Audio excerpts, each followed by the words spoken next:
तो स्टार्ट करते हैं इस लेक्चर में यूरे एंड मिलर एक्सपेरिमेंट। तो आखिर में जो यूरे एंड मिलर का एक्सपेरिमेंट है ये एक्सपेरिमेंटल एविडेंस है केमिकल इवोल्यूशन का। ये एक्सपेरिमेंटल एविडेंस है किसका? केमिकल इवोल्यूशन का। ठीक है, जो कि केमिकल रिवोल्यूशन जो कि ऑपरेन एंड हेडन का है।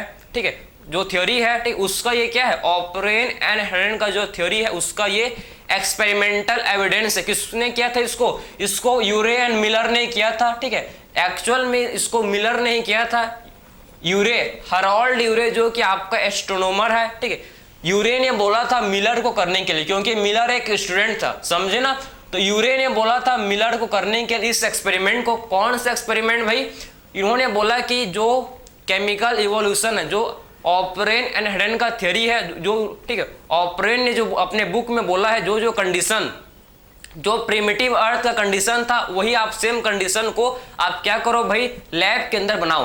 क्लोज्ड फ्लास्क के अंदर इन्होंने क्या किया? मिलर ने इसको same condition, same to same condition को बनाया, जो कि प्रिमिटिव अर्थ का कंडीशन था उसको मिलर ने क्या किया भैया? साइमुलेटिंग प्रिमिटिव अर्थ, मतलब सारे कंडीशन को सैमुलेट का, जो भी कंडीशन मतलब सेम टू सेम कंडीशन उन्होंने बनाया। मिलर ने सेम टू सेम कंडीशन को बनाया जो कि अर्ली एटमॉस्फेयर में था।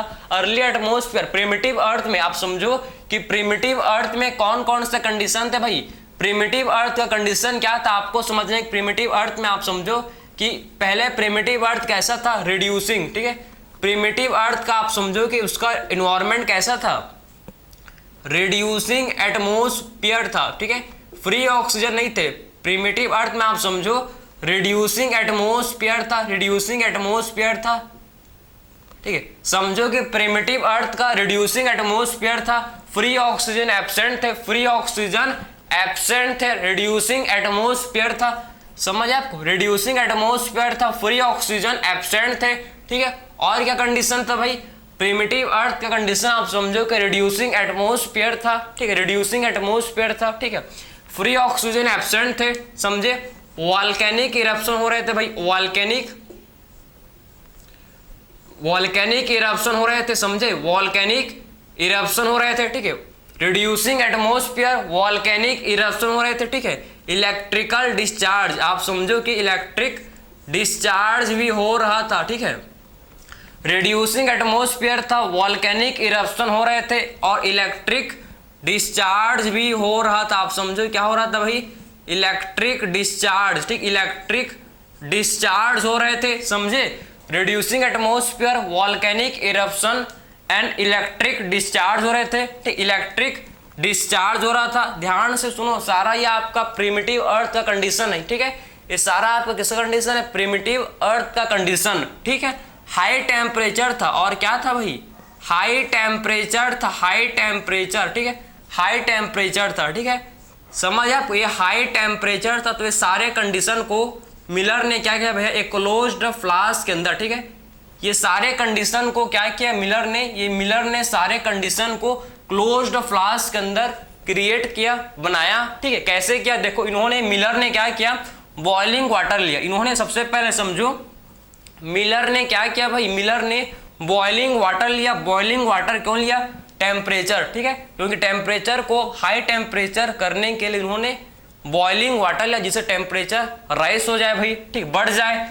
वैक्यूम लिया ऑक्सीजन को रिमूव करने के लिए। ऑक्सीजन को रिमूव करने के लिए उन्होंने क्या लिया? ऑक्सीजन को रिमूव करने के लिए जो भी ऑक्सीजन अगर बनेगा उसको रिमूव करने के लिए उन्होंने वैक्यूम का यूज किया।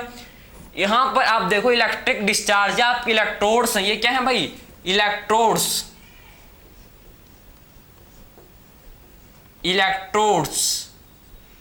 समझे? तो इन्होंने इलेक्ट्रोड्स भी यूज किया, टंगस्टन के इलेक्ट्रोड्स। ठीक है, आप समझो कि इन्होंने टंगस्टन का इलेक्ट्रोड्स यूज किया था अपने एक्सपेरिमेंट में। मिलर ने टंगस्टन के इलेक्ट्रोड्स यूज किया फॉर इलेक्ट्रिक डिस्चार्ज। ठीक है, इलेक्ट्रिक डिस्चार्ज के लिए समझो, इलेक्ट्रिक डिस्चार्ज के लिए मिलर ने क्या किया?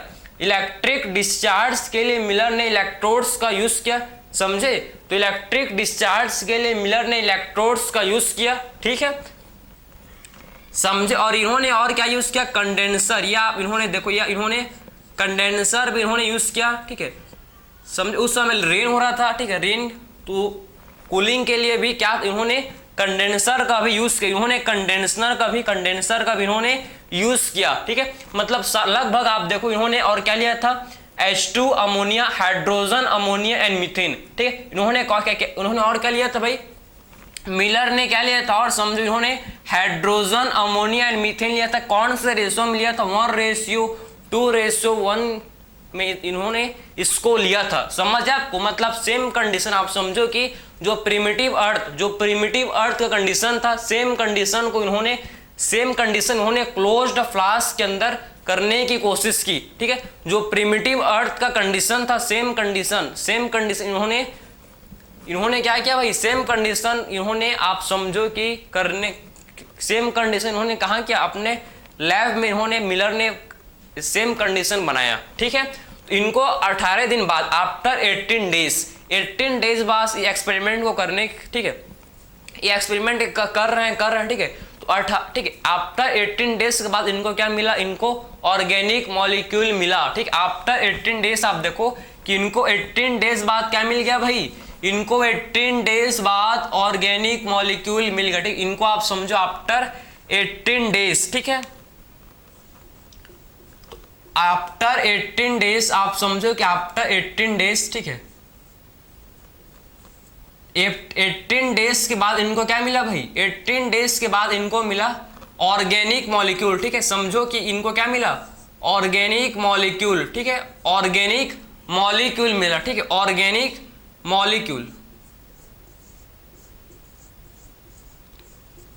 समझे। इनको क्या मिला, ऑर्गेनिक मॉलिक्यूल। जैसे कि इनको ऑर्गेनिक मॉलिक्यूल में अमाइनो एसिड मिले, जैसे कि इनको ऑर्गेनिक मॉलिक्यूल में क्या मिले, अमाइनो एसिड। जैसे कि इनको ऑर्गेनिक मॉलिक्यूल में अमाइनो एसिड मिले, कौन कौन से अमाइनो एसिड, ग्लाइसिन मिला इनको, ठीक है। आप glycine, alanine and aspartic acid, ठीक है, glycine, alanine and aspartic acid, and क्या मिला इनको, एस्पार्टिक एसिड। इनको और क्या मिला भाई, एस्पार्टिक एसिड, ठीक है। तो सारा अब देखो ये एक्सपेरिमेंट करने के बाद, ठीक है, 18 डेज बाद, ठीक है, 18 डेज बाद इनको क्या मिले भाई, आफ्टर 18 डेज, ठीक है, 18 डेज के बाद इनको क्या मिला, आपको समझ आया कि 18 डेज के बाद इनको ऑर्गेनिक मॉलिक्यूल मिले। ऑर्गेनिक मॉलिक्यूल इनको सिंपल अमाइनो एसिड मिले, जैसे कि ग्लाइसिन मिला इनको, एलेनिन मिला, ठीक है, एस्पार्टिक एसिड। ये आपके क्या, ये हम लोग के अमाइनो एसिड है, ये क्या है भाई, ग्लाइसिल, एलेनिन एंड एस्पार्टिक एसिड, ये हम लोग के अमीनो एसिड हैं। ये सारे आपके क्या, ये सारे के सारे आपके अमीनो एसिड हैं, अमीनो एसिड हैं, समझ है आपको। और यही सिमिलर एक्सपेरिमेंट अदर साइंटिस्ट ने क्या, डिफरेंट कंपोजिशन लिया, डिफरेंट टेम्परेचर को, ठीक है। इसमें टेम्परेचर भी इन्होंने कितना टेम्परेचर लिया था, इन्होंने 800 डिग्री सेल्सियस, इन्होंने 800 डिग्री सेल्सियस टेम्परेचर, इन्होंने 800 डिग्री सेल्सियस इन्होंने टेम्परेचर लिया था। तो सेम एक्सपेरिमेंट अदर साइंटिस्ट ने किया, डिफरेंट कंपोजिशन लिया, लेकिन सेम एक्सपेरिमेंट को किया, डिफरेंट कंपोजिशन लेकर सेम एक्सपेरिमेंट को किया। तो उनको भी आप समझो कि ऑर्गेनिक मॉलिक्यूल मिले, जैसे कि सिंपल शुगर, नाइट्रोजनस बेसिस मिल गए, कोई लोग को लिपिड मिल गया। तो और बहुत सारे आप समझो इस एक्सपेरिमेंट करने से बहुत सारे ऑर्गेनिक मॉलिक्यूल मिले। तो इससे ये प्रूव होता है कि हाँ, कि जो लाइफ है सबसे पहले ऑर्गेनिक मॉलिक्यूल क्या हुए भाई, सबसे पहले ऑर्गेनिक मॉलिक्यूल बने। इससे हैंस प्रूव हुआ कि फर्स्ट जो कि नॉन लिविंग ऑर्गेनिक मॉलिक्यूल का फॉर्मेशन हुआ सबसे फर्स्ट ओशियन में। कहाँ बने भैया, ये आपके कहाँ बन रहे हैं, सारे से आपके ओशियन में, ठीक है, बने होंगे। सारे के सारे मॉलिक्यूल कहाँ बने होंगे भैया, ओशियन के अंदर ये सब सारे के सारे मॉलिक्यूल बने होंगे। समझ आया आपको, ये सारा कंडीशन ये ध्यान से समझो, जो कि मिलर ने किया था, कहाँ किया था, क्लोज्ड फ्लास्क के अंदर, ठीक है। ये सारे कंडीशन को किसने किया था, सारे कंडीशन को मिलर ने किया था। कहाँ किया था, क्लोज्ड फ्लास्क में किया था ये सारे कंडीशन को मिलर ने, ठीक है। तो इनको मिला भाई, कोशिश करने वाले की कभी हार नहीं होती, मिलर ने भी प्रूव किया, ठीक है। हार नहीं मारा भाई, 1 दिन हुआ, 2 दिन, 18 दिन बाद इनको मिला रिजल्ट, तुरंत नहीं मिल गया, आज किया कल नहीं मिल गया भाई, लगता है टाइम, ठीक है, समझे ना। फिर इनको मिल गया, तो आप समझ गए कि इन्होंने मतलब जो यूरी एंड मिलर का एक्सपेरिमेंट है ये आपका प्रूव करता है, ये आपका एक्सपेरिमेंटल एविडेंस है किसका, केमिकल इवोल्यूशन। जो केमिकल इवोल्यूशन है ये इसका क्या है भैया, केमिकल इवोल्यूशन का ये एक्सपेरिमेंटल एविडेंस है, ठीक है, समझे। ये केमिकल इवोल्यूशन का क्या, ये केमिकल इवोल्यूशन का ये एक्सपेरिमेंटल एविडेंस है, यूरे एंड मिलर एक्सपेरिमेंट। समझ है आपको। तो ये हम लोग का एक्सपेरिमेंट कंप्लीट हुआ, ठीक है। उसके बाद आपके सिंपल ऑर्गेनिक मॉलिक्यूल, उसके बाद क्या बने होंगे, इसके बाद आपके कॉम्प्लेक्स ऑर्गेनिक मॉलिक्यूल बने होंगे, उसके बाद आपका कॉम्प्लेक्स ऑर्गेनिक मॉलिक्यूल से फर्स्ट लाइफ बना होगा, क्योंकि सिंपल बायोमॉलिक्यूल से ऑर्गेनिक मॉलिक्यूल नहीं बन सकता, मतलब सिंपल ऑर्गेनिक मॉलिक्यूल से आपका लाइफ नहीं बन सकता। कॉम्प्लेक्स ऑर्गेनिक मॉलिक्यूल जैसे कि आरएनए, मतलब जैसे कि न्यूक्लिक एसिड, डीएनए, आरएनए या फिर आपका कार्बोहाइड्रेट, ठीक, इनसे क्या हो सकता है भैया, आपके लाइफ बन सकता है। समझ है आपको। तो यह आपका हम लोग ने कंप्लीट किया यूरे एंड मिलर एक्सपेरिमेंट। सो मिलते हैं नेक्स्ट लेक्चर में। Thank you.